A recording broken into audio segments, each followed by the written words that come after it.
ஒரு தகப்பன் உம்மை போல இல்லை. ஆமாவே ஒரு தீமையும் நினைக்காத நல்ல ஒரு தகப்பன் உம்மை போல இல்லை. எபினேசரே எபினேசரே எபினேசரே இந்நாள் வரை சுமந்தவரே. எபினேசரே எபினேசரே இந்நாள் வரை இருப்பவரே. நன்றி நன்றி நன்றி இதயத்தில் சுமந்தீரே. நன்றி நன்றி நன்றி நன்றி கருப்போல சுமந்தீரே. நன்றி பஞ்சஞ்சு காண என் தேவைகள் யாவையும் உம் கரம் நல்கியதே. பஞ்சஞ்சு காண என் தேவைகள் யாவையும் உம் கரம் நல்கியதே. நீர் நடத்திடும் இடங்களை சொல்ல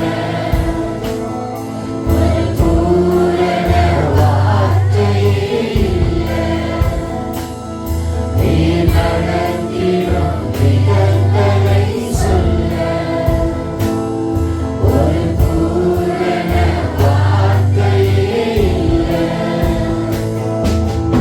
எபினேசரே எபினேசரே இந்நாள் வரை சுமந்தவரே. எபினேசரே எபினேசரே என் நிறைவாய் சிறந்தவரே. நன்றி நன்றி நன்றி இதயத்தில் சுமந்தீரே. நன்றி நன்றி நன்றி நன்றி கருப்போல சுமந்தீரே. நன்றி ஞானிகள் மத்தியில் வைத்தியம் என்னையும் அழைத்தது அதிசயமே. ஞானிகள் மத்தியில் வைத்தியம் என்னையும் அழைத்தது அதிசயமே. நான் இதற்கான பாத்திரம் அல்ல. இது கிருபையே வேறொன்றுமில்லை. நான் இதற்கான பாத்திரம் அல்ல. இது கிருபையே வேறொன்றுமில்லை. எபினேசரே எபினேசரே இந்நாள் வரை சுமந்தவரே. எபினேசரே எபினேசரே என் நிறைவாய் இருப்பவரே. நன்றி நன்றி நன்றி இதயத்தில் சுமந்தீரே. நன்றி நன்றி நன்றி நன்றி கருப்போல சுமந்தீரே. நன்றி நன்றி நன்றி நன்றி இதயத்தில் சுமந்தீரே. நன்றி நன்றி நன்றி நன்றி கருப்போல சுமந்தீரே. நன்றி சுமந்து வந்த தேவனுக்கு எல்லாரும் கரங்களை தட்டி நம்முடைய இதயத்தை தாய் தேற்றுவது போல நம்முடைய நேச நம்மை தேற்றுகிறார். தகப்பன் சுமக்குவது போல நம்மை சுமந்து தப்புவித்து கத்திரி மட்டுமாய் வழிநடத்தி வந்திருக்கிறார். ஹல்லேலூயா. எபினேசரே, நாள் வரை எங்களுக்கு வழிநடத்தினீர், இனிமேல் வழிநடத்த போகிற எபினேசர் நீர் ஆண்டவரே. அதுக்காக நன்றி செலுத்துகிறோம், சோதரிக்கிறோம். ஹல்லேலூயா. ஒருவரும் செல்லக்கூடாத ஒளிதனை வாசமாய் இருப்பார். நம்மத்தில் வாசமாய் இருக்கிறது எல்லோரும் கண்ணில் வீட்டு ஆண்டவரே நீர் என்னை தொடுவீரா. இந்த பலத்தினால் வல்லமையினால் அபிஷேகத்தினால் நிறைபடி ஆண்டவரே நீ ஒப்புக்கொள்கிறேன். ஒருவரும் சேரக்கூடாத ஒளி வாசம் செய்கிறதே. ஒருவரும் சேராத ஒளி வாசம் செய்திடும் எங்கள் தேவனே. மனிதரும் யாரும் கண்டிரா மகிமையுடையவர் எங்கள் தேவனே. நீரே உன்னதர், நீரே பரிசுத்தர், நீரே மகத்துவர். உம்மை ஆராதிப்பேன். நீரே உன்னதர், நீரே பரிசுத்தர், நீரே மகத்துவர். உம்மை ஆராதிப்பேன். நீரே உமக்கு ஆரம்பம் இல்லை. நீரே உமக்கு முடிவதில்லை. நீரே உமக்கு ஆரம்பம் இல்லை. நீரே உமக்கு முடிவதில்லை. உம்மை அறிந்தவர் இல்லை, உம்மை புரிந்தவர் இல்லை, உம்மை கண்டவர் இல்லை. உமக்கு உருவம் ஒன்றில்லை. உம்மை அறிந்தவர் இல்லை, உம்மை புரிந்தவர் இல்லை, உம்மை கண்டவர் இல்லை. உமக்கு உருவம் ஒன்றில்லை. நீரே உன்னதர், நீரே பரிசுத்தர், நீரே மகத்துவர். உம்மை ஆராதிப்பேன்.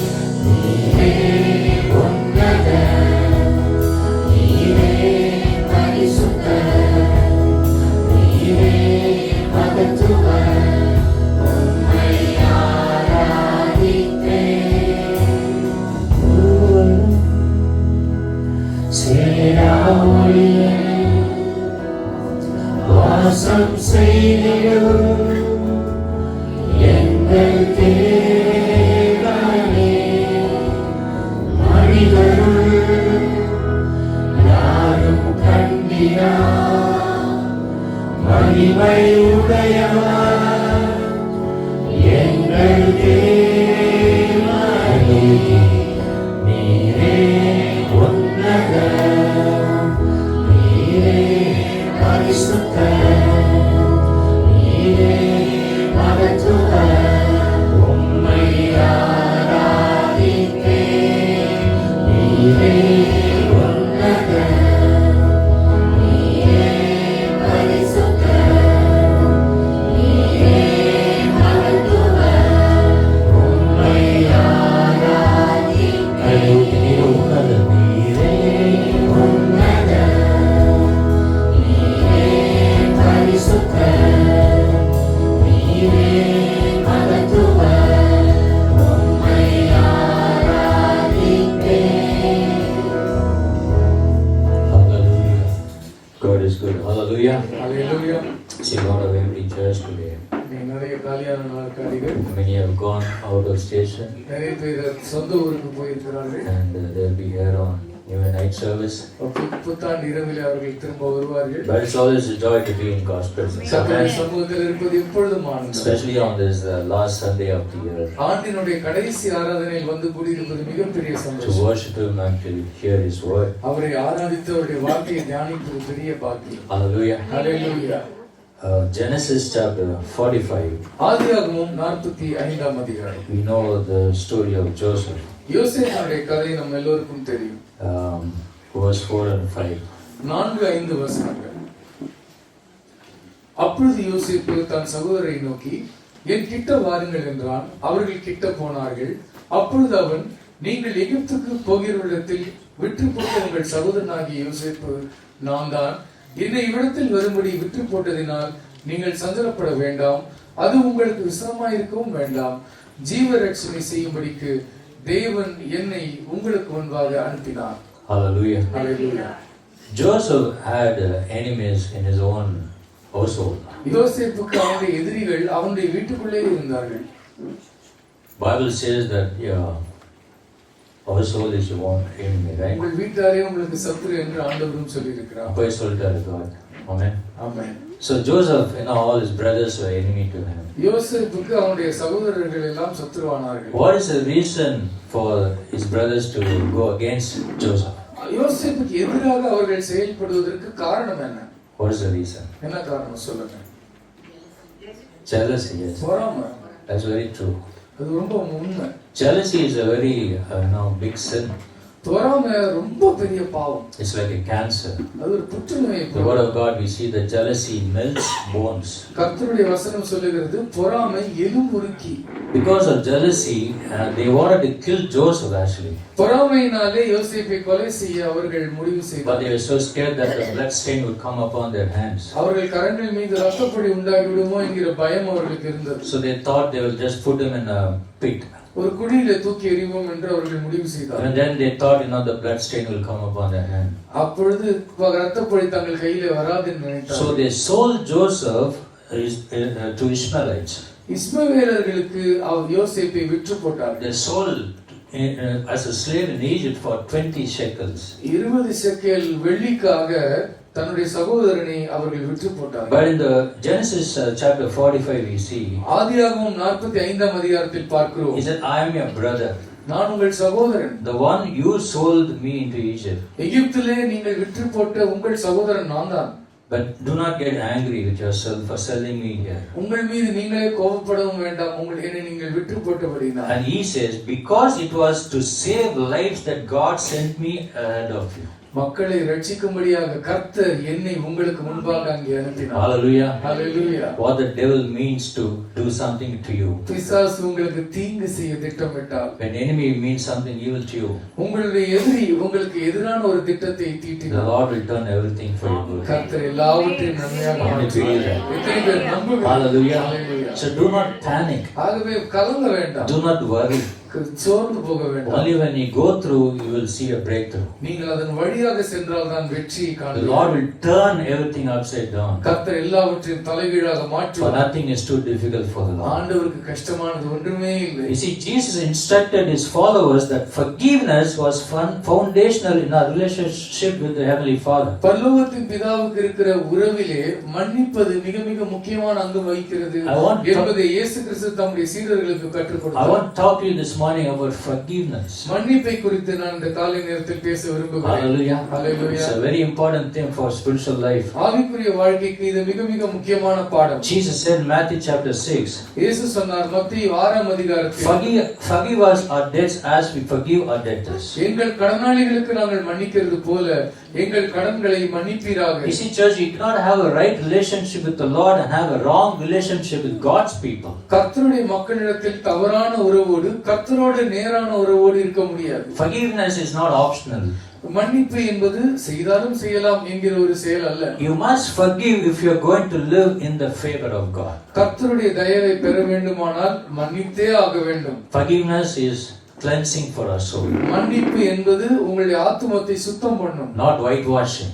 அது வெள்ளை அடிக்கிறது அல்ல. Many Christians have a whitewashing in their minds. நிறைய பேர் அவர்கள் மேற்பூச்சாக வெள்ளை அடிக்கப்பட்டு இருக்கிறார்கள். They'll say, I want to forgive them, Pastor. ஆண்டவரே நான் அவங்களை மன்னிக்க தான் நினைக்கிறேன். But they actually don't want to forgive. ஆனா அவங்க மன்னிக்க வேண்டாம்னு நினைக்கிறாங்க. They have whitewashed in their minds. அவர்கள் உள்ளத்திலே அவர்கள் வெள்ளை அடிக்கப்பட்டிருக்கிறார்கள். Because the Bible says in the New Testament, புதிய ஏற்பாட்டிலே வேதம் சொல்லுகிறது, forgiveness is a total cleansing from sin. மன்னிப்பு என்றால் என்ன? பாவம் சுத்தமாக கழுவப்பட்ட ஒரு நிலை. When a friend or a family member makes a mistake, ஒரு நண்பரோ உங்களுடைய குடும்பத்தினுடைய அங்கரோ ஒரு தவறு இழைக்கும் பொழுது, you don't rub it in but you rub it out. நீங்கள் வெளிப்பிரகாரமாக நீங்கள் அதை நீங்கள் அழிக்கிறீர்கள், உள்ளத்திலே அழிக்கவில்லை. And you rub it out with the forgiveness with the power of forgiveness. நீங்கள் மன்னிப்பின் வல்லமையினாலே அதை அழிக்க முடியும். Forgiveness is like a compass for the soul. மன்னிப்பு உங்களுடைய ஆத்மாவினுடைய நங்கூரம். It liberates us from the prison we create for ourselves. நமக்கு நாமே உண்டாக்கி கொண்ட சிறையிலிருந்து அது நம்மை விடுதலை செய்கிறது. Forgiveness is full of pardon from the pain and penalty of sin. மன்னிப்பு என்பது வலி, தண்டனை இவற்றிலிருந்து விடுதலை தருகிறது. Forgiveness is a key that unlocks the door of resentment and release the handcuffs of hatred. காழ்ப்புணர்ச்சியும் பகை உணர்ச்சியிலிருந்தும் இந்த மன்னிப்பு நமக்கு விடுதலை தருகிறது. Forgiveness is a supernatural power that breaks the chains of bitterness. கசப்பு என்னும் பெரிய சங்கிலியிலிருந்து இந்த மன்னிப்பு விடுதலை தருகிறது. Forgiveness is the only means to peace and joy in the name of Jesus. In your home and marriages. உங்களுடைய வீட்டிலும் உங்களுடைய உள்ளத்திலும் மன்னிப்பு மட்டும்தான் சமாதானத்திற்கும் சந்தோஷத்திற்கும் காரணமாக இருக்கிறது. In many homes we see there's no peace. பல இல்லங்களிலே நிம்மதி இல்லை. There is misunderstanding. அங்கே புரிந்து கொள்ளாமை இருக்கிறது. Misunderstanding between the loved ones. அன்பானவர்களுக்கு இடையிலே புரிந்து கொள்ளாமை இருக்கிறது. There's always fight and arguments. சண்டையும் சச்சரவும் இருக்கிறது. It's because of ego. பணம் மேட்டிமையினால் அப்படி உண்டாயிருக்கிறது. They don't want to give it up. அவர்கள் விட்டு கொடுக்க அவர்களுக்கு மனமில்லை. But when you forgive, நீங்கள் மன்னிக்கும் பொழுது there is peace and joy. சமாதானமும் சந்தோஷமும் in your family and in your marriage. உங்களுடைய குடும்பத்தில் உங்கள் திருமண வாழ்க்கை. It's simple as that. மிக எளிமையானது. Hallelujah. Hallelujah. Without shedding of blood there is no remission for sin. ரத்தம் சிந்த இல்லாமல் பாவ மன்னிப்பு இல்லை. Jesus forgave all our sins, right? இயேசுவுடைய பாவங்கள் எல்லாம் மன்னித்தார் அல்லவா? You see, forgiveness is born in an act of confession followed by the fountain filled with the blood of Jesus Christ. நாம் அறிக்கை பண்ணின பின்னாலே இயேசுவுடைய இரத்தம் பாய்ந்து நம்மை சுத்திகரிக்கிறது. In Jeremiah chapter 14 verse 19. எரேமியா 14ஆம் அதிகாரம் 19ஆம் வசனத்தில் The word of the Lord came to Jeremiah. கர்த்தருடைய வார்த்தை எரேமியாவுக்கு உண்டானது. Concerning the drought. அந்த வறட்சியை குறித்த ஒரு வார்த்தை. And the people there pleaded for mercy, for forgiveness. அவர்கள் மன்னிப்பிற்காக அந்த ஜனங்கள் இரக்கத்திற்காக கெஞ்சினார்கள். They pleaded to the Lord for freedom. அவர்கள் விடுதலைக்காக கெஞ்சினார்கள். You see, forgiveness is not for the other person's benefit, but it's for your benefit. மன்னிப்பு என்பது பிறருடைய நலனுக்காக மட்டுமல்ல, உங்கள் சொந்த நலனுக்காக. If someone has wounded you, யாரோ ஒருவர் உங்களை காயப்படுத்தி இருந்தார், someone has hurt you, யாரோ ஒருவர் உங்களை வேதனைப்படுத்தி இருந்தார், someone has wounded your emotional feelings or health, உங்களுடைய உணர்வுபூர்வமான ஆரோக்கியத்தை சிலர் கெடுத்திருந்தார், or your spiritual well-being, உங்களுடைய ஆவிக்குரிய வாழ்க்கைக்கு சிலர் சேதம் உண்டாக்கி or இருந்தார், your future well-being, உங்களுடைய எதிர்காலத்தை சீரழிக்க சிலர் முயற்சி செய்தார். forgive them and walk away from them. மன்னித்து நீங்கள் விலகி செல்லுங்கள். Forgive and forget. மன்னித்து மறந்து விடுங்கள். Hallelujah. Hallelujah. This is what we should do. இதைத்தான் நாம் செய்ய வேண்டும். As a believer in Christ Jesus. கிறிஸ்துவுக்குள் இருக்கிற ஒரு விசுவாசியாக Be free in the name of Jesus. இயேசுவின் நாமத்தில் விடுதலையை பெற்றுக் கொள்ளுங்கள். Because there is freedom in forgiveness. ஏனெனில் மன்னிப்பதிலே விடுதலை இருக்கிறது. Amen. Amen. There's a couple who got divorced. ஒரு தம்பதியினர் விவாகரத்து செய்து The கொண்டார். woman left the man and the man was so heartbroken. இந்த பெண் அந்த ஆணை விட்டு சென்று விட்டார். அந்த மனிதன் மிகவும் உள்ளம் உடைந்து He போனார். was broken hearted and in a silent, having full of memories in the house. வீட்ல அவனுடைய அமைதியான நினைவுகளினாலே அவன் மிகவும் வேதனைப்பட்டான். He was filled with pain and bitterness. வலியும் கசப்பும் அவன் வாழ்க்கையை நிறைத்தது. He went through a lot of deep depression. மனத்தாழ்ச்சிக்குள்ளாக அவன் And சென்றான். sometimes he had this spirit of murderous rage. சில நேரத்துல கொலை செய்கிற கடும் கோபம் அவனுக்கு உண்டானது. Finally, he came to a place of complete forgiveness. கடைசியாக முழுமையாக மன்னிக்கலாம் என்கிற ஒரு நிலைக்கு அவன் வந்தான். And he took that first step to healing and to be free. விடுதலை செய்து கொள்ளலாம் என்று சொல்லி தன்னைத்தானே விடுதலை செய்து கொள்ள அவன் முயற்சி செய்தான். If you forgive, நீங்கள் மன்னித்தால் healing will automatically take சுகம் place. தானாக நடைபெறும். There will be peace and joy. அன்பும் மகிழ்ச்சியும் And உண்டாகும். if you are unforgiving, நீங்கள் மன்னிக்காமல் இருந்தால் you will still live in bitterness. நீங்கள் கசப்பிலே வாழ்ந்து And a கொண்டிருப்பீர்கள். lot of complication happens in your physical body. உங்கள் சரீரத்திலே தேவையில்லாத மாறுபாடுகள் உண்டாயிருக்கும். Jesus forgave all our sins. இயேசு நம்முடைய பாவங்கள் எல்லாவற்றையும் மன்னித்தார். While we were yet sinners, Christ died for us. பாவிகளாய் இருக்கையிலேயே கிறிஸ்து நமக்காக மரித்தார். Why should he die for us? ஏன் நமக்காக அவர் மரிக்க We didn't வேண்டும்? do anything good. அவர் நாம் ஒரு நல்லது Did செய்யவில்லை. we do good things? ஏதாவது நன்மை செய்தோமா? Nothing. ஒன்றுமே இல்லை. But still he forgave us. இருப்பினும் ஆண்டவர் நம்மை மன்னித்தார். And he's still forgiving us. இன்னமும் மன்னித்துக் கொண்டே இருக்கிறார். Whenever we make mistakes, God forgives நாம் us. தவறு செய்யும் பொழுதெல்லாம் நம்மை மன்னிக்கிறார். So the Lord wants us to forgive others. நாமும் மற்றவர்களை மன்னிக்க வேண்டும் So என்று that விரும்புகிறார். you will live in peace அப்படி செய்வீர்களானால் நீங்கள் சமாதானத்தோடு and வாழ்வீர்கள். you will have that healing. நீங்கள் சுகத்தை பெற்றுக் கொள்வீர்கள். What happens when you don't forgive? மன்னிக்காமல் இருந்தால் என்ன நடக்கும்? Read Proverbs chapter 14, நீதிமொழிகள் 14ஆம் அதிகாரம் verse 10. 10ஆம் வசனம். Proverbs 14, verse 10. நீதிமொழிகள் 14ஆம் அதிகாரம் 10ஆம் வசனம். Each heart knows its own bitterness, ஒவ்வொரு மனதிற்கும் அதனுடைய கசப்பு தெரியும். and no one else can share its joy. அதனுடைய சந்தோஷத்தை யாராலும் பகிர்ந்து கொள்ள See, if you முடியாது. don't forgive, you sentence yourself living in an emotional hell. நீங்கள் மன்னிக்காமல் இருந்தால் உங்களை நீங்களே ஒரு உணர்வு ரீதியான நரகத்திற்குள் தள்ளிக் Maybe கொள்ளுங்கள். you're hurting from rejection of your dear friend or somebody, உங்களுடைய நண்பர் யாரோ ஒருவர் உங்களை புறக்கணித்திருக்கலாம், or betrayal in a business partnership, உங்களை காட்டி கொடுத்திருக்கலாம், கைவிட்டிருக்கலாம் ஒரு வியாபார உறவிலே. or maybe you're offended by someone in the church. திருச்சபையிலே யாரோ ஒருவர் உங்களை காயப்படுத்தி இருக்கலாம். In your mind, you relive, loveless days and heartbreaking moments. உங்களுடைய மனதிலே நீங்கள் அன்பில்லாமை உணரலாம், உள்ளம் உடைந்து போய் காணப்படலாம். There are always, the bitter words are ringing into your ears day உங்களுடைய and night. காதுகளிலே அந்த கசப்பான வார்த்தைகள் ஒலித்துக் கொண்டே இருக்கலாம். And bitterness literally, controls your life like a raging cancer. கசப்பு இது பாய்ந்து எங்கும் பரவி கொண்டிருக்கிற ஒரு தீவிரமான புற்றுநோயை போல் You இருக்கலாம். laugh, but your laugh is hollow.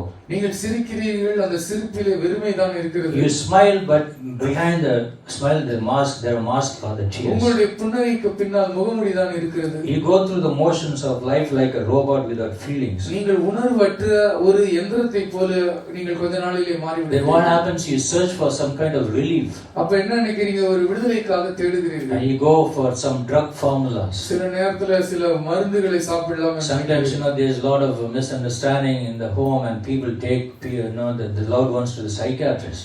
நம்ம சில நேரத்துல உணர்வு ரீதியான ஒரு நல்ல ஒரு ஐக்கியம் இல்லாத பொழுது நாம் மனோ தத்துவ நிபுணத்தில் கூட்டி So செல்கிறோம். the pain and memories are not stopping. அந்த வலியும் அந்த நினைவுகளும் அவர்களை துன்பப்படுத்தாதபடிக்கு முயற்சி You செய்கிறோம். go to psychiatrist, they'll psych you. மனோ தத்துவ நிபுணத்தில் போய் மனம் குழம்பினவர்கள் அதிகம். All these things will never work. இதெல்லாம் வேலைக்காக Only one thing will work: ஒன்றுதான் நடக்கும். forgiveness. மன்னித்து விடுங்கள். Hallelujah. Hallelujah. The only solution is forgiveness. ஒரே ஒரு தீர்வு மன்னிப்பதுதான். It is the first step that you take towards hope and happiness, healing and freedom. நம்பிக்கைக்கும் மகிழ்ச்சிக்கும் விடுதலைக்கும் சந்தோஷத்திற்கும் ஒரே ஒரு வழி மன்னிப்பு தான். It's not what happens to you that matters. உங்களுக்கு என்ன நடப்பது என்பது பிரச்சனையே கிடையாது. What matters is how you react to it. அந்த நடப்பதற்கு நீங்கள் எப்படி அதை கையாளுகிறீர்கள் என்பதுதான் முக்கியம். So you can get bitter or you can get better. அந்த சம்பவத்துக்கு பின்னால் நீங்கள் கசப்படைந்து செல்லலாம் அல்லது வாழ்க்கையிலே மேன்மை அடைந்து முன்னேறலாம். You can forgive or you can forget. நீங்கள் மன்னித்து நீங்கள் மறந்து விடலாம். Forgive and forget quickly. மன்னித்து சீக்கிரமாக மறந்து விடுங்கள். In Proverbs chapter 10 verse 22. நீதிமொழிகள் 10ஆம் அதிகாரம் 22ஆம் வசனம். Bible says, "Know the blessing of the Lord that makes rich and adds no sorrow." கர்த்தருடைய ஆசீர்வாதமே ஐஸ்வரியத்தை தரும், அதனோடு அவர் வேதனையை கூட்ட மாட்டார். Hallelujah. Hallelujah. There's no excuse for not forgiving. மன்னிக்காமல் இருப்பதற்கு எந்த சாக்கு போக்குகளும் கிடையாது. In Ephesians chapter 4 verse 32. எபேசியர் 4ஆம் அதிகாரம் 32ஆம் வசனம். Apostle Paul is as clear about forgiveness as our Lord Jesus Christ was. கர்த்தராகிய இயேசு கிறிஸ்து மன்னிப்பை குறித்து எவ்வளவு தெளிவாக சொல்லியிருந்தாரோ அதைப் போலவே அப்போஸ்தலனாகிய பவுலும் மன்னிப்பை குறித்து மிக தெளிவாக உரைக்கிறார். If you don't forgive others, மற்றவர்களை நீங்கள் மன்னியாதிருந்தால் God cannot forgive you. தேவனும் உங்களை மன்னிக்க மாட்டார். If God is perfect and he forgave you, கர்த்தர் பூரணனாய் இருந்து அவர் உங்களை மன்னிப்பாரானால் why can't you forgive others? பூரணம் இல்லாத நீங்கள் ஏன் மற்றவர்களை மன்னிக்க Why can't you forgive others with all your faults, everything? குற்றம் குறைகளோடு இருக்கிற நீங்கள் மற்றவர்களுடைய குற்றம் குறைகளை ஏன் மன்னிக்க கூடாது? And until you live, until you forgive, you will live in torment. நீங்கள் மன்னிக்காத வரைக்கும் உங்கள் வாழ்க்கை சித்திரவதை செய்யப்படும். Jesus says a parable in Matthew chapter 18. மத்தேயு 18ஆம் அதிகாரத்திலே ஒரு உவமையை கர்த்தராகிய இயேசு கிறிஸ்து சொல்லுகிறார். Parable of the unforgiving servant. மன்னிக்காத ஒரு வேலைக்காரனை குறித்து ஒரு உவமையை அங்கே நாம் பார்க்கிறோம். There was a king and a servant. அங்கே ஒரு ராஜா இருந்தான், ஒரு வேலைக்காரன். The servant, he borrowed lots of money from the king. ராஜாவிடமிருந்து நிறைய பணத்தை கடன் வாங்கி இருந்தான். And the king said, it's time that you give me all the money that you took from me. நீ வாங்கின பணத்தை எல்லாம் திரும்பி கொடுக்கிற நேரம் வந்துவிட்டது என்று ராஜா சொன்னான். And the servant said, I have a very poor family and I have just worked hard and pay all the money. நான் ஏழை குடும்பத்தை சேர்ந்தவன், நான் சம்பாதிப்பதை எல்லாம் நான் கொடுத்து கொண்டிருக்கிறேன்.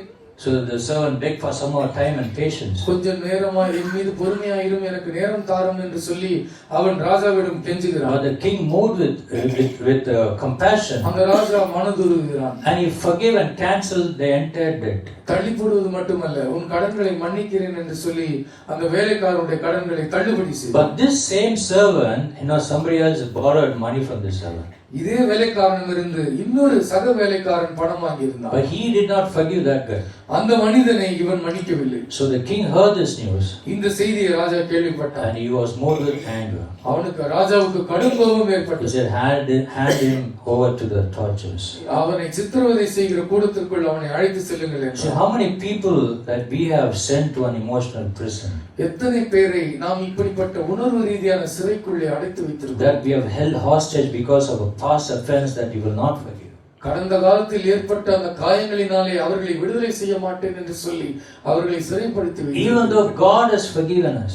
எத்தனையோ திரளான பாவங்களை கர்த்தர் நமக்கு மன்னித்திருக்கிறார். He has forgiven us through His Son on the cross of Kalvari சிலுவையிலே தம்முடைய குமாரன் மூலமாக அவர் நம்முடைய பாவங்களை மன்னித்திருக்கிறார். Yet we defend our rights and don't want to be reconciled. ஆனால் நம்முடைய உரிமைகளை நாம் காத்துக்கொள்ள வேண்டும் என்று சொல்லி ஒப்புரவாகுவதற்கு மனம் இல்லாமல் இருக்கிறோம். If you will not forgive, நீங்கள் மன்னிக்காமல் இருந்தால் the Lord will not forgive us. கர்த்தரும் நம்மை மன்னிக்க மாட்டார். And God will, then we have to face a lot of challenges in life. வாழ்க்கையில பல சவால்களை சந்தித்து தான் ஆக வேண்டும். God will send the torches to torment us. நம்மை சித்திரவதை செய்யும்படி கர்த்தர் அனுமதித்து விடுவார். There is no excuse for not forgiving. மன்னிக்காமல் இருப்பதற்கு சாக்கு போக்குகள் கிடையாது. The Lord wants us to forgive everyone. எல்லோரையும் மன்னிக்க ஆண்டவர் விருப்பமாய் இருக்கிறார். Jeremiah chapter 15 எரேமியா 15ஆம் verse அதிகாரம் 18 to 19. 18-19 வசனம். Jeremiah said, why are you killing yourself? உங்களை நீங்கள் ஏன் கொலை செய்து கொள்கிறீர்கள்? Jeremiah was so dejected, but the Lord reassures Jeremiah's promise. எரேமியா மனத்தாழ்ச்சியாக இருந்தான், ஆனால் எரேமியாவிடத்தில் கர்த்தர் அவனுக்கு மறுபடியும் உறுதி அளிக்கிறார். See, people say, I can't forgive that person. அந்த மனிதனை என்னால் மன்னிக்க முடியாது என்று மக்கள் I சொல்லுவார்கள். can't forgive my husband. என் கணவரை மன்னிக்க I முடியாது. can't forgive my wife, my N children, my மனைவியை parents. மன்னிக்க முடியாது, என் பெற்றோரை மன்னிக்க முடியாது, என் பிள்ளைகளை மன்னிக்க முடியாது. We can forgive, but we don't want to. நம்மால் மன்னிக்க முடியும், நமக்கு மன்னிப்பதற்கு மனதில்லை. Why? Because the unforgiving spirit is a weapon of control over that person. ஏனென்றால் மன்னிக்க முடியாமை என்னும் ஆவி அந்த மனிதன் மீது ஆளுகை செய்து கொண்டிருக்கிறது. And that unforgiving spirit gets high on hatredness. பகையினுடைய உச்சியிலே அந்த மன்னிக்க முடியாமை அது தலைவிரித்தாடுகிறது. What happens is that we tell that resentment to everyone who will listen. கேட்கிற எல்லாரிடத்திலும் போய் அந்த கசப்புணர்ச்சியை போய் பகிர்ந்து கொண்டே இருக்கிறோம். Because you are controlling the other person by your refusal to forgive them. மன்னிக்க முடியாததனுடைய நியாயத்தை நீங்கள் மற்றவரிடத்திலே சொல்லி நியாயம் தேடுகிறோம். That's very dangerous. அது மிக மிக ஆபத்தானது. That's not the will of God for believer. விசுவாசிக்கு தேவனுடைய சித்தம் அது அல்ல. God's will is to forgive and forgive completely. தேவனுடைய சித்தம் என்ன? மன்னிப்பதும் முழுமையாக மன்னிப்பதும். You see, the church is not crippled by devil or any evil forces or anyone. பிசாசு பிசாசினாலே முடமாக்கி கிடக்கவில்லை. Church is crippled by unforgiving Christians. திருச்சபை மன்னிக்க முடியாத கிறிஸ்தவர்களாலே முடங்கி Is கிடக்கிறது. there forgiveness in the house of God? கர்த்தருடைய வீட்டிலே மன்னிப்பு வேண்டும். Is there forgiveness in your home? உங்க வீட்டுல மன்னிப்பு இருக்கிறதா? Mighty revival will seep across the country if you start forgiving others. ஒருவரை ஒருவர் மன்னிக்க ஆரம்பித்து விட்டால் பெரிய எழுப்புதல் தேசத்தில் உண்டாகும். ஆமென். Hallelujah. Hallelujah. If there's forgiveness, there will be revival in the home. நீங்கள் மன்னித்தால் வீட்டிலே எழுப்புதல். Where there's forgiveness, there will be revival in the church. நீங்கள் மன்னித்தால் திருச்சபையில் எழுப்புதல். If there's forgiveness, there will be revival across the country. மன்னிப்பு இருந்தால் தேசத்திலே எழுப்புதல். It will save your family, it will save your nation, உங்கள் தேசத்திற்கும் பொருந்தும், உங்களுடைய வீட்டிற்கும் it will save பொருந்தும், your children. உங்களுடைய மக்களை ரட்சிக்கும். It brings unity in the body of Christ. தேவனுடைய சரீரத்தில் அது ஒற்றுமையை உண்டாக்கும். If you have the courage to do. நீங்கள் மன்னிப்பதற்கு தைரியம் இருக்கிறது. Hallelujah. Hallelujah. Is it the medical researchers say? மருத்துவ ஆராய்ச்சியாளர்கள் The சொல்லுகிறார்கள், resentment and bitterness causes high BP, blood pressure. கசப்பும் பகை உணர்ச்சியும் இரத்த கொதிப்பை அதிகமாகும். When there's bitterness and unforgiving spirit, கசப்பும் மன்னிக்க முடியாமையும் இருந்தால் you can have heart diseases, இதய நோய்கள் உண்டாகும். strokes and ulcers. உங்களுக்கு வயிற்று புண்களும் முடக்குவாதம் உண்டாகும். These are medical researchers say. இதை மருத்துவ ஆராய்ச்சியாளர்கள் சொல்லுகிறார்கள். And there are tortures when you don't forgive. மன்னிக்காமல் இருந்தால் உங்களுக்கு சித்திரவதை உண்டாகும். We kill ourselves. நம்மை நாமே கொன்று So கொண்டிருப்போம். we got to run to the throne of grace and mercy seat கிருபாசன தண்டை, இரக்கத்தின் சிம்மாசன தண்டை நாம் செல்ல வேண்டும். and ask God to forgive. ஆண்டவரை பார்த்து, ஆண்டவரே நீ மன்னியும் என்று Help கேட்கிறோம். me to forgive others. மற்றவர்களை மன்னிக்க எனக்கு உதவி It is செய்யும். for our benefit. நம்முடைய நன்மைக்காக அதை When you செய்யும். forgive, there will be peace of mind. நீங்கள் மன்னிக்கும் பொழுது உள்ளத்தில் When you சமாதானம் forgive, ஏற்படும். you will have good health மன்னித்தால் உடலில் ஆரோக்கியம் ஏற்படும். and your soul will prosper. உங்களுடைய ஆத்துமா செழிக்கும். Hallelujah. Hallelujah. And let Jesus set you free this morning. இயேசு இந்த காலை நேரத்தில் உங்களை விடுதலை செய்வாராக. I don't know how many you've not forgiven anybody in this year. இந்த ஆண்டில் யாரையாவது மன்னிக்காமல் எத்தனை பேர் இருக்கிறீர்கள் In என்று your எனக்கு home, in your தெரியாது. church, உங்களுடைய வீட்டில, திருச்சபையில, wherever you may be, நீங்கள் எங்கே இருந்தாலும் சரி, forgive மன்னித்து விடுங்கள், and forget. மன்னித்து மறந்து விடுங்கள்.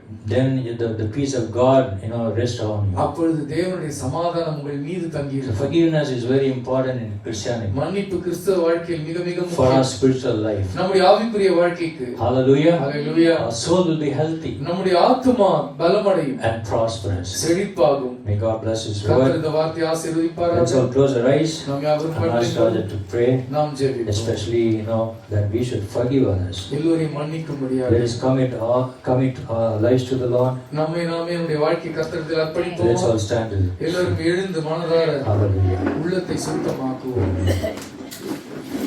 எல்லாரும் ஆண்டவர்கிட்ட சொல்லுவோமா? ஆண்டவரே, நான் எல்லோரையும் மன்னிக்கிறேன். எல்லா கரங்களை உயர்த்தி எல்லாரையும் சொல்லுங்க. ஆண்டவரே, நான் எல்லாரையும் மன்னிக்கிறேன்ப்பா.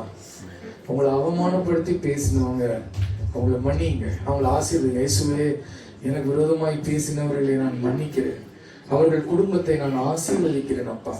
அவர்களுடைய மனைவி, பிள்ளைகளை, கணவரை நான் ஆசீர்வதிக்கிறேன் அப்பா. அறியாமல் செய்து விட்டார்கள், இரக்கமாயிரும் ஆண்டவரே. கர்த்தாவே, என்னுடைய கணவரை மன்னிக்கிறேன், என்னுடைய மனைவியை நான் மன்னிக்கிறேன். கர்த்தாவே, நான் எதிர்பார்த்த நேரத்தில் நேசிக்காததை மன்னிக்கிறேன். கர்த்தாவே, என் உள்ளத்தை காயப்படுத்தியதை மன்னிக்கிறேன். என் அலுவலகத்தில் இருக்கிறவர்களை நான் மன்னிக்கிறேன். என்னோடு கூட படிக்கிறவர்களை நான் மன்னிக்கிறேன் அப்பா.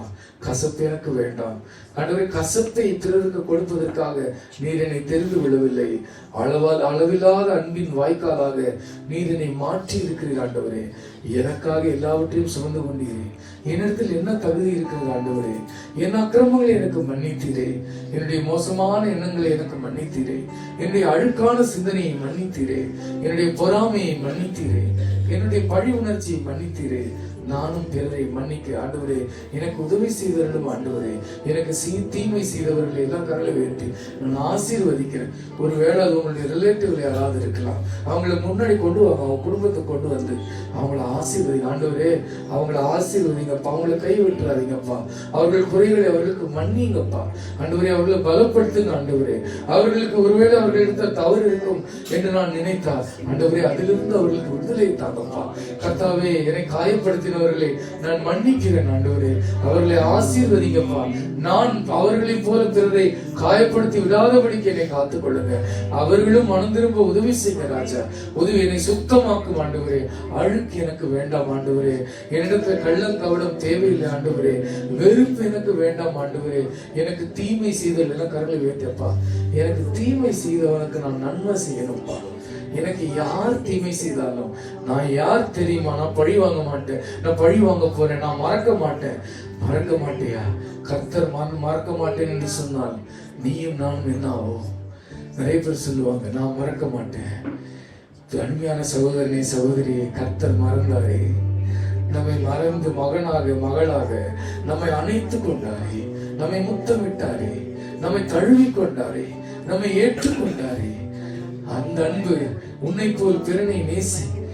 மற்றவர்கள் உங்களுக்கு என்ன செய்ய வேண்டும் என்று இருக்கிறீர்களோ அதையே பிறனுக்கு செய்யுங்கள் என்று சொல்லுகிறேன். ஆண்டவர் நியாயத்தீர்ப்பு நாளிலே நம்மை நியாயத்திருக்க நமக்கு யாருக்கும் விருப்பம் இல்லை. நமக்கு என்ன விருப்பம்? ஆண்டவர் நம்மை ஆற தழுவி கொள்ள வேண்டும். என் மகனே வா என்று சொல்ல வேண்டும் என்ற ஆசை. என் மகளே வா என்று சொல்ல வேண்டும் என்ற ஆசை. மற்றவர்கள் நமக்கு என்ன செய்ய வேண்டும் என்று விரும்புகிறோமோ அதை நாம் மற்றவர்களுக்கு செய்வோம். உங்களுக்கு விரோதமாய் தப்பிதம் செய்தவர்களை நீங்கள் நேசித்தால் கர்த்தருக்கு விரோதமாக நீங்கள் செய்த பாவங்களை கர்த்தர் உங்களுக்கு மன்னிப்பார். உங்களுக்கும் உங்கள் குடும்பத்திற்கும் கர்த்தர் இறங்குவார். அவர் மறந்து விடுவார். நீங்க சொல்லுவீங்க ஆண்டவரே நான் இந்த தப்பு பண்ணிட்டேன்ப்பா அப்படின்னு சொல்லுவீங்க. நீ எப்ப பண்ண எனக்கு தெரியாது என்று சொல்லுவார். நீ பிறனுடைய குற்றங்களை மன்னித்து மறந்தபடினால் கர்த்தர் உன் குற்றங்களை மன்னித்து மறந்து விடுவார்.